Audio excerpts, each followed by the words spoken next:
ஓம் சாய்ராம், ஜெய் சாய்ராம். எல்லாரும் நல்லா இருக்கணும், எல்லாருக்கும் நல்லதே நடக்கணும். என் அன்பு குழந்தையே, இந்த இரவோடு இரவாகவே உனக்கு பிரச்சனைகளையும் ஆபத்துகளையும் கொடுக்கும் அத்தனை விஷயங்களையும் சரி செஞ்சு நாளைக்கு உனக்கான விடியலை நல்ல விடியலாக விடிய வைப்பதற்காக தான் இப்போதே நீ இதை கேட்கணும்னு இந்த சாயப்பா உத்தரவிட்டேன். என் அன்பு பிள்ளையான உனக்கு உத்தரவிடுவதற்கும் அன்பு கட்டளை இடுவதற்கும் எனக்கு அனைத்து வாய்ப்புகளும் இருக்கிறது தானே.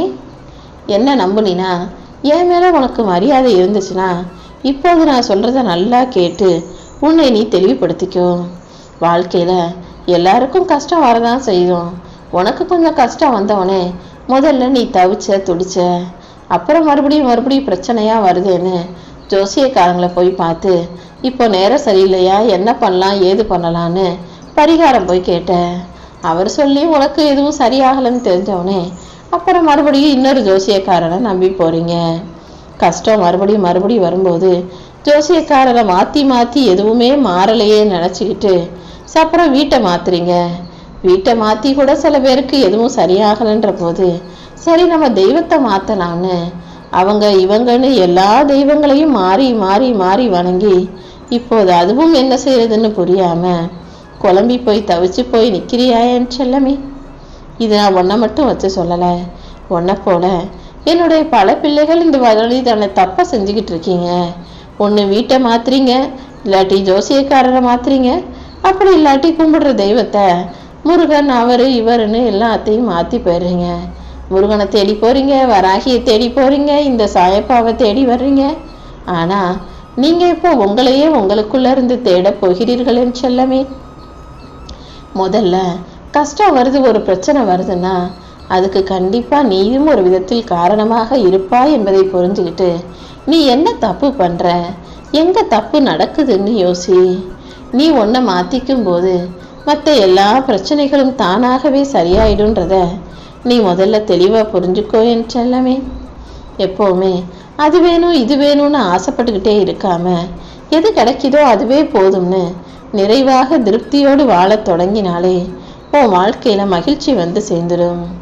எப்போது நீ எல்லாத்தையும் சகிச்சுக்கிட்டு புன்னகை செய்கிறாயோ அப்போதே உன் வாழ்க்கை மகிழ்ச்சியுடையதாக மாறிடும். நீ அன்போடும் புன்னகையோடும் உன் வாழ்க்கை வாழும்போது அனைத்தும் தானாகவே வந்து சேர்ந்துடும் என் செல்லமே. எப்போவும் நீ பேசக்கூடிய வார்த்தைகள் காரணமாக எந்த உறவும் பிரிஞ்சு போகவோ முறிஞ்சு போகவோ கூடாது. யார்கிட்ட பேசினாலும் அன்பா பேசு, பாசமா பேசு, பொறுமையா பேசு. கோபப்பட்டு பேசி சண்டை போட்டினா, அவங்க மனசு நோக்கும்படி பேசினா, அப்புறம் நீ 1000 முறை மன்னிப்பு கேட்டாலும் மறுபடியும் அவங்க மனசுல இருந்து அந்த வார்த்தைகளை யாராலும் நீக்கவோ போக்கவோ முடியாது. அதனால தான் எப்பவுமே யார் மேலேயாவது கல்லை வீசினாலும் அல்லது சொல்லை வீசினாலும் கூட பேசப்படும் சொற்கள் மீது கவனமாக இரு. கல் தலையில பட்டுச்சுன்னா உயிரை கொல்லும், சொல்லு ஒரு மனிதனை உயிரோடு கொல்லும்னு பார்த்து பேசுன்னு நான் சொல்லிக்கிட்டே இருக்கேன். ஆனால் நீ பேசிட்டு இப்போ யோசிச்சினா யார் என்ன பண்ண முடியும்? தனிமையில் உட்காந்து நீ தவிக்கிற மாதிரியான சூழ்நிலைகள் வரத்தான் செய்யும். ஆனால் நீ தனிமையை கொடுமை நினைக்காதே. இப்போது நீ பட்ட அனுபவத்தையும் உனக்கு கிடைச்ச எல்லா விஷயங்களையும் பாடங்களையும் வச்சுக்கிட்டு இனிமே இந்த தப்பை செய்யக்கூடாதுன்னு முடிவெடு. இந்த தனிமையே உனக்கு ஒரு நல்ல பாடமாக இருக்கட்டும் என் செல்லமே. நீ யார் மனசுல எந்த அளவுக்கு இருக்கிறன்றதை தெரிஞ்சுக்கணும்னா அவர்கள் உன்னை தூக்கி எரியும் போது தான் தெரிஞ்சுக்கணுன்ற அவசியம் இல்லை.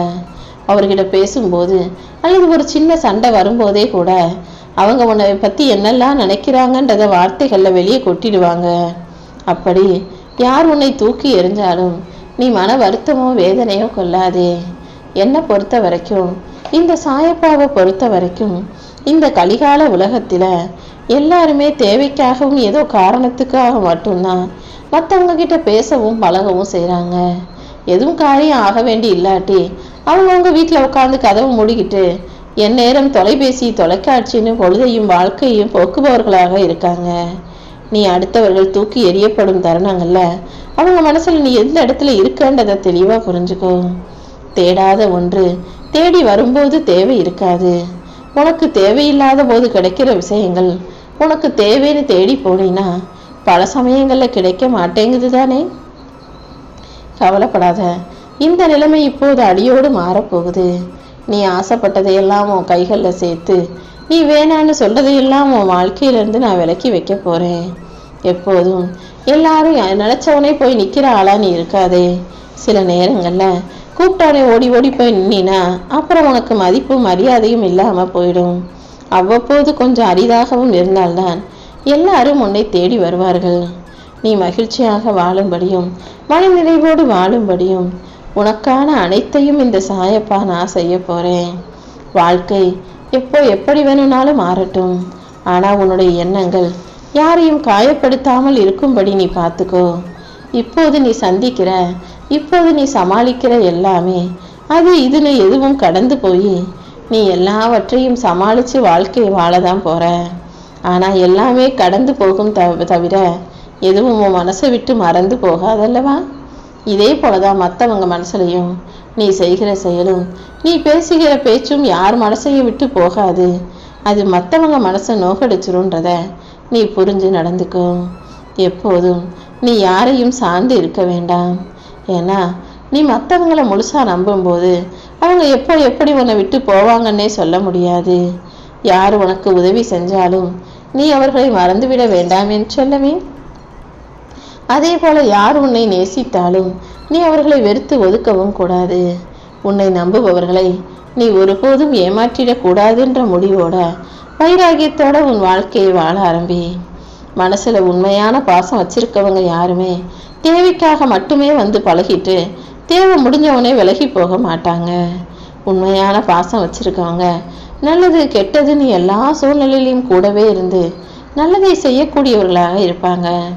இப்போது புரிந்ததல்லவா? இப்போது நீ பிரச்சனைகளை அனுபவிக்கும் போதும் கஷ்டப்படும் போதும் உன் கூட யார் இருக்காங்களோ அவர்களை நீ ஒருபோதும் விட்டு விடாதே.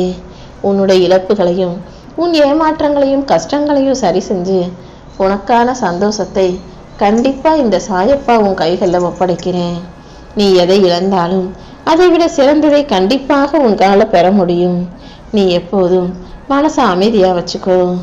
எந்த விஷயத்தை யார்கிட்ட கேட்டா வாழ்க்கை எப்படி இருக்கும் என்பதை நான் உனக்கு தெரியப்படுத்துறேன்.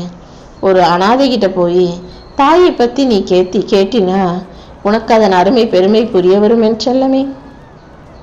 தாய் தகப்பன் வீடு வாசல் காசு பணம்னு ஓரளவுக்கு எல்லாமே இருக்கிறதாலதான் இப்போதுள்ள மனிதர்களுக்கு எதோட அருமை பெருமையும் தெரிய மாட்டேங்குது. ஒரு அனாதை கிட்ட போய் தாய் தந்தை இதை பத்தி கேட்டாதான் அவங்க இல்லாம அவங்க என்னென்ன கஷ்டப்படுறாங்கன்றது உனக்கு புரிய வரும். என்ன செய்யறதுன்னு வழிகாட்ட ஆள் இல்லாதவனிடம் போய் தந்தை செய்ய பற்றி கேட்டினாதான் தந்தை அவன் வாழ்க்கைக்கு எவ்வளவு முக்கியம் எவ்வளவு அவசியம்ன்றதை உணர்ந்து உனக்கான தெளிவை வர வைப்பார்கள். இப்படிதான் எந்த ஒரு பொருளா இருந்தாலும் எந்த ஒரு உறவாக இருந்தாலும் இல்லாதவங்களுக்கு அதன் அருமை பெருமை தெரியுது. இருக்கிறவங்க அதை எப்போதுமே அலட்சியமாக நினைக்கக்கூடியவர்களாகவே இருக்கீங்க. உன் வாழ்க்கையில எப்போதும் எல்லாத்தையுமே பெருசா நினைச்சு முக்கியத்துவம் கொடுத்து பழகிட்டினாலே உன் வாழ்க்கை சொர்க்கமாக மாறிவிடும். எதையும் யாரையும் அலட்சியமா நினைக்கிறதோ அவமதிப்பதோ வேண்டாம் என்றல்லமே. உன்னை உணர்ந்து உனக்கு மதிப்பு கொடுக்கக்கூடிய இடங்கள்ல ஆளா போய் நில்லு. உன்னை ஏற்றுக்கொள்ளாத இடங்கள்ல நீ தேவையில்லாம போய் நிற்கிறதை நீ தவிர்ப்பதுதான் உனக்கு சரியாக இருக்கும்.